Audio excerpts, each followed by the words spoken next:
ऐसी कई चमत्कारिक चीज़ें मौजूद हैं जिनके बारे में लोगों ने अभी तक सिर्फ किस्सों और कहानियों में ही सुना है। और ऐसा ही एक चमत्कारिक पत्थर है पारस पत्थर, जिसके बारे में आपने कई कहानियां सुनी होंगी। पारस पत्थर एक ऐसा पत्थर है जो अगर लोहे को छू ले तो लोहा सोना बन जाता है। अब ऐसा पत्थर जिसके छूने से लोहा सोना बन जाए तो कौन ऐसे पत्थर को नहीं पाना चाहेगा। सैकड़ों सालों से इसकी खोज आज भी जारी है, लेकिन आज तक कोई इसे ढूंढ नहीं पाया है। इस वीडियो में हम पारस पत्थर से जुड़ी पूरी कहानी जानेंगे और साथ ही यह भी जानेंगे कि क्या सच में ऐसा कोई पत्थर मौजूद है या यह सिर्फ किस्सों और कहानियों में ही है। पारस पत्थर एक पहेली है। आज तक इस रहस्य को कोई नहीं जान पाया है और ना ही इसे कोई आज तक पा सका है, और जिसने इसे पाया है वह अब इस दुनिया में नहीं है। विलियम थैंक्सटन के द्वारा लिखित एक लेख द एम्परर ऑफ इंडिया में एक किस्सा इस प्रकार लिखित है। मांडू राज्य में एक घसियारा रहता था, अर्थात एक ऐसा आदमी जो घास को काटकर और छीलकर बेचता था और अपनी रोजी रोटी चलाता था। एक बार वह जंगल में घास काट रहा था कि अचानक से उसका हंसिया किसी चीज से टकराया और हंसिये के लोहे वाला हिस्सा सोने में बदल गया। जब घसियारे ने यह देखा तो वो घबरा गया और हंसिये को लेकर मंडन लोहार के पास पहुंचा। उसने लोहार से कहा कि मुझे इस हंसिये के बदले लोहे का हंसिया दे दीजिए। अगर राजा को इस बारे में पता चल गया तो मुझ पर कार्यवाही हो सकती है और हो सकता है मुझे राजा सजा भी सुना दे। लोहार बहुत चतुर था।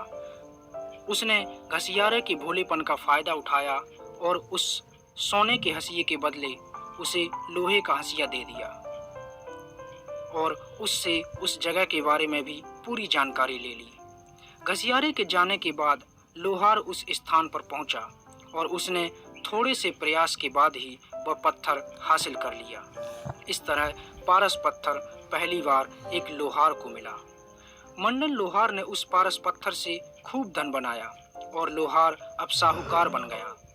मंडन लोहार की एक बेटी थी जिसकी अब शादी होनी थी। उसकी शादी बुरहानपुर के राजकुमार से तय हुई।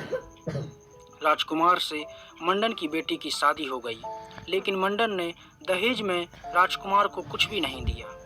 उसने अपनी बेटी को वह पारस पत्थर दे दिया और कहा जब जरूरत पड़े तो इसे इस्तेमाल कर लेना।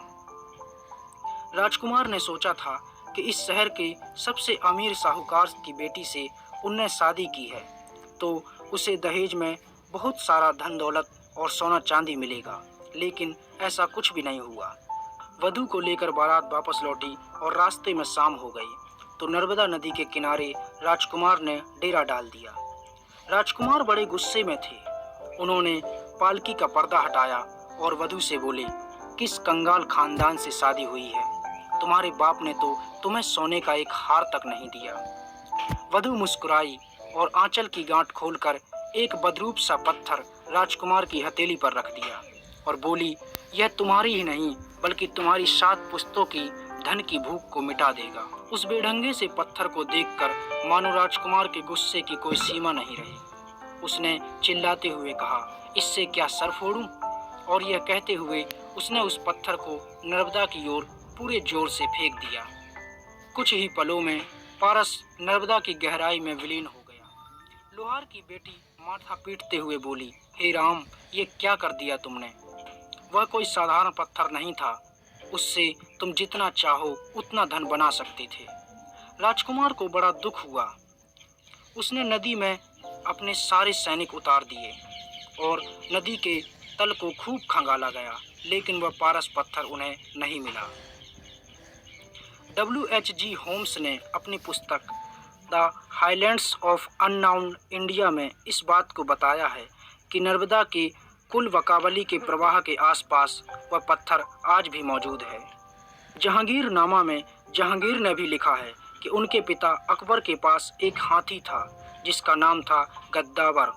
वह बहुत खूंखार था। उसे काबू में करने के लिए उसके पैरों को लोहे की मोटी मोटी सांकलों से बांधा जाता था।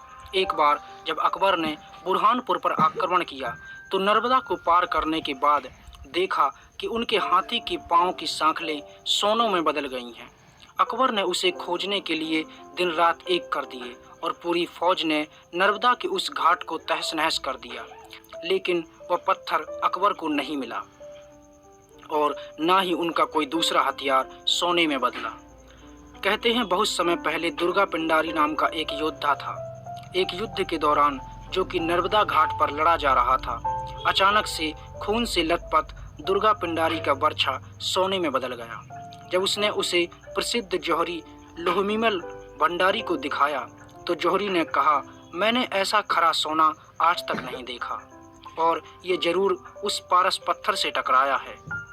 पिंडारी ने ठान लिया कि हर हाल में वह उस पत्थर को प्राप्त करेगा। वह इतना बौखला गया कि उसने अपने 2500 घुड़सवारों के साथ नर्मदा नदी में वह उतर गया। उसने नर्मदा का चप्पा चप्पा छान मारा, लेकिन फिर भी उसका दूसरा कोई बर्छा सोने में नहीं बदला और ना ही उसे वो पत्थर मिला। The Maratha and the Pindari war के लेखक जे.जी. डफ ने भी इस बात को लिखा है कि भरसक प्रयासों के बाद भी दुर्गा पिंडारी खाली हाथ ही लौटा था और आज भी वह पत्थर नर्मदा की घाटी में कहीं गुम है। एक अन्य कहानी की माने तो करौली जिले के तिमनगढ़ के पास स्थित एक सागर में वह पत्थर आज भी मौजूद है।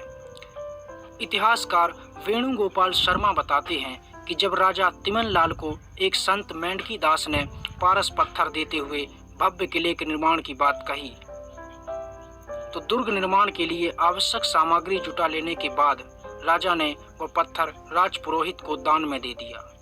दान में साधारण सा पत्थर पाकर राजपुरोहित क्रोधित हो गए और उन्होंने वह पत्थर सागर में फेंक दिया। कहते हैं वो पत्थर आज भी सागर में पड़ा हुआ है और लोगों की पकड़ से बहुत दूर है। कुछ लोगों का यह भी मानना है कि भोपाल से 50 किलोमीटर की दूरी पर रायसेन के किले में यह पत्थर आज भी मौजूद है। कहा जाता है कि इस किले के राजा के पास यह पत्थर मौजूद था। उस पत्थर के लिए कई युद्ध हुए। जब एक बार राजा को लगा कि इस बार के युद्ध में वे हार जाएंगे, तो उन्होंने पत्थर तालाब में फेंक दिया। युद्ध में राजा की मृत्यु हो गई और देखते ही देखते महल वीरान हो गया और ये पत्थर महल में ही कहीं गुम हो गया।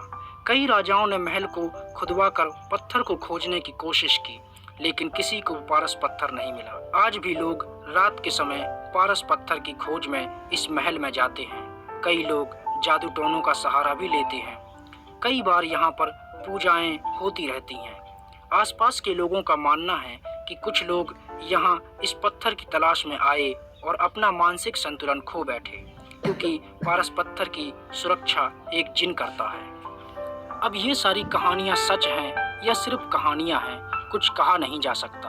हाँ, ये जरूर कहा जा सकता है कि इस तरह का पारस पत्थर पुराने समय में रहा जरूर है, जिसके सबूत भी हैं और कई बड़े बड़े लेखकों ने इस बात को स्वीकारा भी है।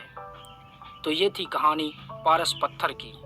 आशा करते हैं आपको वीडियो पसंद आया होगा।